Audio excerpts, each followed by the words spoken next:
काकडी घेतलेले आहेत आणि काकडी या कोवळ्या घेतलेल्या आहेत, आकाराने लहान घेतलेले आहेत. ह्या 4 काकडी घेतलेल्या आहेत. चिंच ही पाण्यामध्ये भिजत ठेवलेली आहे. 1-2 चमचे चिंच घ्यायची आणि पाण्यामध्ये भिजत ठेवायचे आणि पाणी खूप जास्त घालायचं नाही. चिंच भिजेल इतकंच पाणी घातलेलं आहे. आता चिंच आपल्याला ही थोडीशी स्मॅश करून गाळणीतून गाळून घ्यायची आहे, म्हणजे चिंचेचा कोळ काढून घ्यायचा आहे. आणि काकडीची मी साल काढत नाही, ही कोवळी साल आहे त्यामुळे मी काढलेली नाही. तर ही आपण काय करायचे, चोचवून घ्यायचे किंवा बारीक कापून घ्यायची.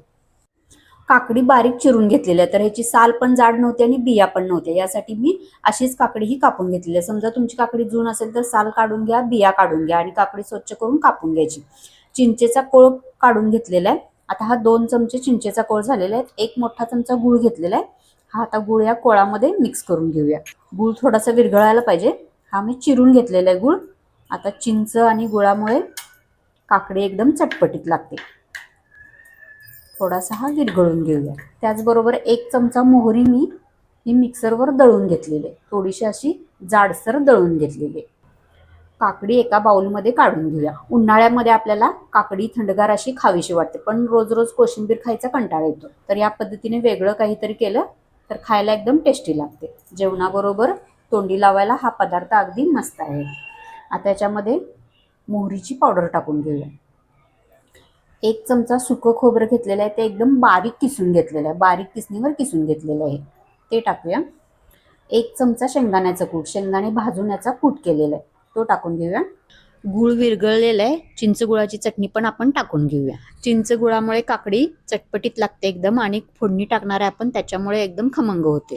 मी मोहरीचे पावडर वापरलेले आहे, पण मोहरीचा थोडासा स्ट्रॉंग फ्लेवर येतो. याऐवजी तुम्ही फोडणीमध्ये मोहरी टाकली तरी पण चालेल. थोडंसं मीठ टाकूया, चवीपुरतं मीठ टाकलेलं आहे. तुपाची फोडणी करून घेऊया. 2 चमचे तूप टाकलेलं आहे. जिरे छान फुललेले आहेत. कढीपत्ता टाकूया. मिरची, हिंग टाकूया. थोडीशी हळद, पाव चमचा लाल तिखट टाकलेलं आहे. तर ह्याच्यामध्ये कोणताही मसाला नाही आहे, मिरची पावडर आहे.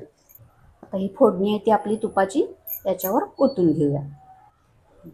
आता हे सर्व एकत्र मिक्स करून घेऊया.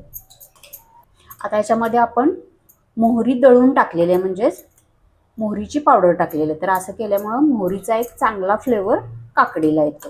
काकडीचा कायरस आपण करतो त्याच पद्धतीने केलेला आहे, फक्त थोडासा मी याच्यामध्ये बदल केलेला आहे. आता याच्यामध्ये मीठ घातलेलं आहे, गूळ घातलेलं आहे, त्याच्यामुळं त्या काकडीला थोडंसं पाणी सुटेल. एक 5 ते 10 मिनिट आपण हे झाकून ठेवूया.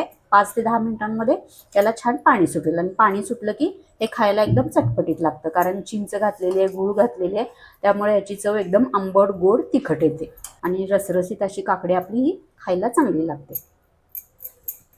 5 ते 10 मिनिटांसाठी आपण ही झाकून ठेवूया. 10 मिनिटांनंतर बघूया आपण.